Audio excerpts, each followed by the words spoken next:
នេះខ្ញុំសូមជម្រាបជូនអំពីសភាពការនៃការគម្រាមកំហែងនិងការឈ្លានពានរបស់ភាគីថៃនៅតំបន់មួយចំនួនក្នុងដែនអធិបតេយ្យរបស់កម្ពុជា ទី 1 ស្ថានភាពជួរមុខនៅក្នុងសមរភូមិទិសយុទ្ធភូមិភាគទី 4 នៅក្នុងភូមិសាស្ត្រខេត្តឧត្តរមានជ័យនិងខេត្តព្រះវិហារភាគីថៃនៅបន្តបាញ់ប្រហារមកលើកម្ពុជានៅគិតនៅវេលាម៉ោង 17:00 នាទីថ្ងៃទី 17 ខែធ្នូឆ្នាំ 2025 រហូតដល់វេលាម៉ោង 8:00 នាទីព្រឹកថ្ងៃទី 18 ខែធ្នូឆ្នាំ 2025 នេះនៅថ្ងៃទី 17 ខែធ្នូឆ្នាំ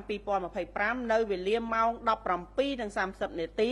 យោធាថៃបានបាញ់ប្លង់កាំភ្លើងធំនិងកាំភ្លើងគាំទ្រចូលភូមិសាស្ត្រជប់គគីនៅវេលាម៉ោង 17:47 នាទីយោធាថៃបានចាប់ផ្ដើមធ្វើសកម្មភាពដោយបានចល័តរឹតក្រោះនិងប្រើប្រាស់កាំភ្លើងធំបាញ់ចូលទៅក្នុងភូមិសាស្ត្រវាលឥន្ទ្រីភ្នំខ្មោចបោះស្បូវនិងជាំតែសភាវុធធនធ្ងន់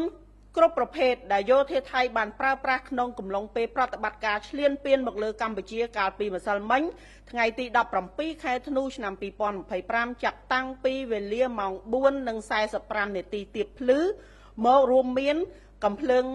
ដេកាកាំភ្លើង 100 មីលីម៉ែត្របំពាក់លើរថក្រោះកាំភ្លើងធំ 105 មីលីម៉ែត្រកាំភ្លើង 155 មីលីម៉ែត្រកាំភ្លើងគាំទ្រគ្រប់ប្រភេទដ្រូនបាញ់ផ្សាញ់ពុលដ្រូនទម្លាក់ភ្លើងដ្រូនអត្តឃាតដ្រូនបំពាក់លើកាំភ្លើងនិងរថក្រោះរហូតដល់ថ្ងៃទី 18 ខែធ្នូឆ្នាំ 2025 នេះនៅវេលាម៉ោង 5:30 នាទីយោធាថៃបានចាប់ផ្ដើមធ្វើការបាញ់ផ្លោងចូលក្នុងភូមិសាស្ត្រប្រាសាទតាមាន់ធំរហូតដល់ពេលនេះយោធាថៃនៅតែបន្តបាញ់ប្រហារបន្ថែមទៀតទៅកាន់ភូមិសាស្ត្រប្រាសាទព្រះវិហារ 5 មករាចំការចេកដោយប្រើប្រាស់រថក្រោះ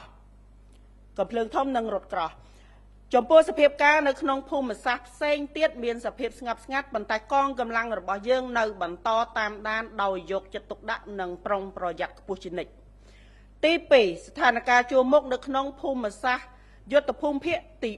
4 សំទោសយុទ្ធភូមិភាគទី 5 នៅក្នុងភូមិសាស្ត្រខេត្តបន្ទាយមានជ័យនិងខេត្តពោធិ៍សាត់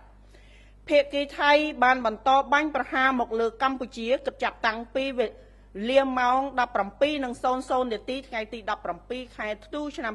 2025 រហូតដល់ម៉ោង 8:00 នាទីថ្ងៃទី 18 ខែធ្នូឆ្នាំ 2025 នៅថ្ងៃទី 17 ខែធ្នូឆ្នាំ 2025 នៅវេលាម៉ោង 17:37 នាទីយោធាថៃបានប្រើប្រាស់ដ្រូនស៊ើបការហោះរំលោភចូលក្នុងដែនអធិបតេយ្យរបស់កម្ពុជានៅក្រោយភូមិសាស្ត្រភូមិជោគជ័យនិងភូមិព្រៃច័ន្ទនៅវេលាម៉ោង 23:10 នាទីយោធាថៃបានបាញ់ផ្លោងចូលក្នុងភូមិចំការគរឃុំស្វាយចេកស្រុកស្វាយចេកខេត្តបន្ទាយមានជ័យនៅថ្ងៃទី 18 ខែធ្នូឆ្នាំ 2025 ចាប់ពីវេលាម៉ោង 1:10 នាទីរំលងអធ្រាត្ររហូតដល់វេលាម៉ោង 6:44 នាទីយោធាថៃបានប្រើប្រាស់ដ្រូនស៊ើបការរំលោភចូលក្នុងដែនអធិបតេយ្យរបស់កម្ពុជានិងបានប្រើប្រាស់កាំភ្លើងធំបាញ់ចូលក្នុងភូមិសាស្ត្រអូភ្លុកដំរីចំពោះស្ថានភាពនៅក្នុងភូមិសាស្ត្រដទៃផ្សេងទៀតមានសភាពស្ងប់ស្ងាត់ប៉ុន្តែកងកម្លាំងរបស់យើងនៅបន្តតាមដានដោយយកចិត្តទុកដាក់ខ្ពស់ជានិច្ច